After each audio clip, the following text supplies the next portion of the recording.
Having read yesterday, in honour of the feasts of Saints Joachim and Anne, the chapter of the poem of the man God, which describes Maria Valtorta seeing first a woman whom she subsequently comes to know is the mother of the Blessed Virgin Mary, the mother-to-be of the Blessed Virgin Mary. I will now read the chapter which involves St. Anne and St. Joachim going to the temple and having the wish for a child fulfilled by God. This is the chapter 3. Anne, praying in the temple, has her wish fulfilled. Given to Maria Valtorta on the 23rd of August 1944. Before writing the following, I wish to make a note.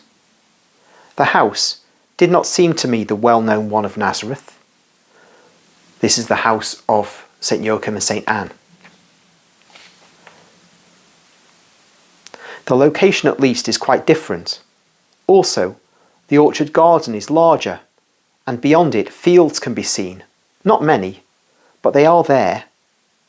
Later, when Mary is married, there is only the orchard, large, but not more than an orchard. And I have never seen in other visions the room that I saw. I do not know whether for financial reasons Mary's parents disposed of part of their property, or whether Mary, when she left the temple, moved into another house given to her, perhaps by Joseph. I do not remember whether in past visions and instructions I had a clear sign that the house of Nazareth was the house where she was born. Just a pause there for a moment. As I said at the outset, this vision was given to Maria Valtorta on the 23rd of August 1944. It's the third chapter in the entire volume, 5-volume set or 10-volume of the newly released or fairly newly released Gospel as Revealed to Me. But as I've previously said, Maria Valtorta does not receive these visions in chronological order. She receives them very much out of order. And so having seen the house of Nazareth at another time, she's surprised to see that it's different in this vision, the vision of St. Anne and St. Joachim's house. And so she's querying why that is so. She doesn't know. But later we learn what's happened. So I'm just going to read from chapter 14 of the same first volume of the poem of the man God.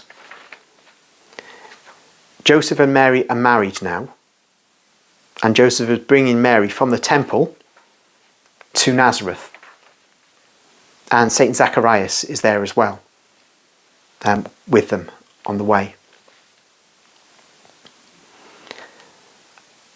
So St. Joseph says, as they enter Nazareth, "There is your house, Mary," pointing with his whip to a little house which is just under the edge of an undulation of the hill. Behind the house, there's a lovely large kitchen garden, all in bloom, at the end of which there is a small olive grove. Behind the olive grove, there is the usual boundary hedge of hawthorn and cactus. The fields that once belonged to Joachim are farther beyond. As you can see, very little is left for you, says Zacharias. Your father's illness was a long and expensive one. Also, the expenses to repair the damage done by the Romans were heavy. See, the road took away the 3 main rooms, and the house was cut down in size.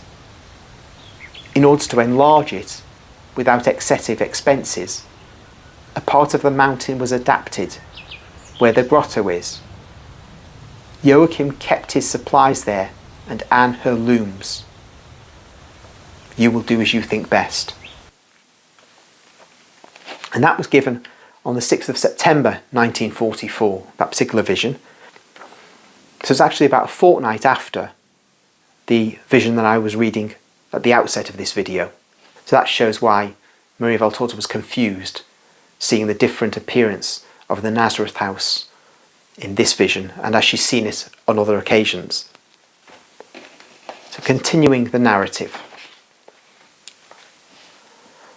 Maria Valtorta says, "My head is very heavy with fatigue, and then, particularly with dictations, I forget the words at once, although the commands remain recorded in my mind and illuminate my soul. But details fade away immediately. If after 1 hour I had to repeat what I heard, with the exception of 1 or 2 main sentences, I would not know anything else. Visions, on the contrary, remain clear in my mind, because I had to watch them myself. I hear dictations, but I see visions. Therefore they remain clear in my mind, which functioned in following them through their various phases. I was hoping there would be a declaration on yesterday's vision. Instead, nothing. Just a pause for a moment.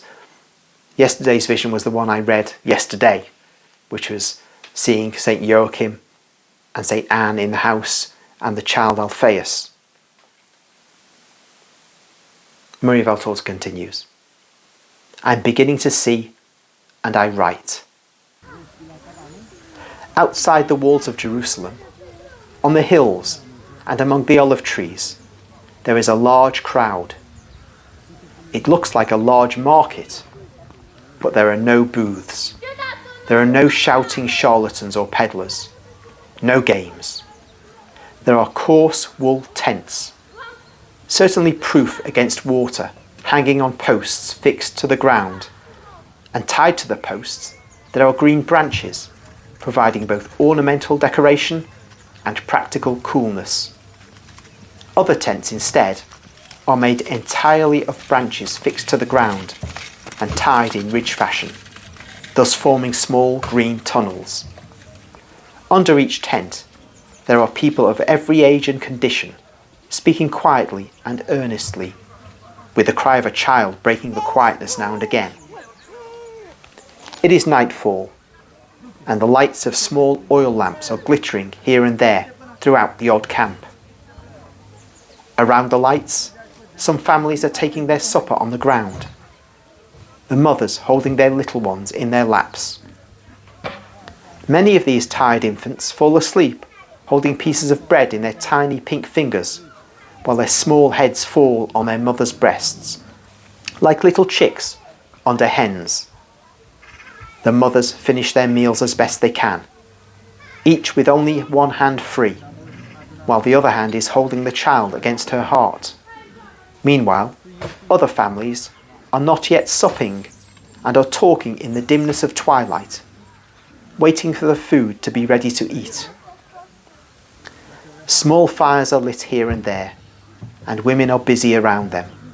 Slow, somewhat plaintive lullabies soothe children who are having difficulty in going to sleep.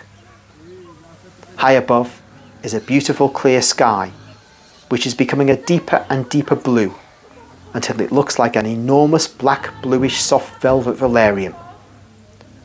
On this cloth, a little at a time, invisible craftsmen and decorators fix gems and night lights, some isolated, some in odd geometrical patterns, amongst which stand out the great bear and the little bear in the shape of a cart, with its shaft resting on the ground after the oxen have been freed from the yoke. The pole star is smiling in all its brightness. I realise it is October, because the loud voice of a man says so. This month of October is beautiful as very rarely in past years, the man says. Here is Anna, coming from a fire, with something in her hands, spread over a loaf of bread, which is large and flat like a cake, and serves also as a tray. Little Alphaeus is holding onto her skirt, and is prattling in his little voice. Joachim, when he sees Anne approaching, hastens to light his lamp. He is at the entrance of his little hut, made of branches, and is speaking to a man about 30 years old, whom Alphaeus greets from a distance, in his shrill voice saying, "Daddy." Anne, in her stately walk, passes along the rows of huts. She is stately, yet humble. She is not haughty with anyone. She picks up the child of a very poor woman, as the urchin had fallen at her feet while running like a little scamp. Since he has dirtied his face and is crying, Anne cleans him, comforts him, and hands him to his mother, who has run towards them and is apologising. Anne says to her, "Oh, it is nothing. I'm glad he did not hurt himself. He is a lovely child. What age is he?" 3 years. He's my second youngest. And I'm expecting another one shortly. I have 6 boys. Now I would like to have a girl. A girl is a lot for her mother. "The Most High has consoled you very much, woman," sighs Anne. And the woman goes on, "Yes, I am poor, but the children are our joy, and the bigger ones already help with the work. And, madam," it is very obvious that Anne is of a higher social standing, and the woman realises it. "How many children have you got?" "None." "None? Isn't this one yours?" "No. He is the son of a very good neighbour. He is my consolation." "Did yours die, or—" "I've never had any." Oh, the poor woman looks at her pitifully. Anne says goodbye to her, sighing very heavily, and goes to her hut. "I've kept you waiting, Joachim. I was held up by a poor woman, the mother of 6 boys. Fancy that. And she's expecting another child shortly." Joachim sighs. Alphaeus' father calls him, but he answers, "I'm staying with Anne. I will help her." Everybody laughs. "Leave him. He does not disturb us. He's not bound by the law yet. Here or there, he's but a little bird eating," states Anne. And she sits down with the child in her lap and gives him some cake and I think some roasted fish. I can see that she does something before giving it to him. Perhaps she removes a fish bone. She has served her husband first. She eats last.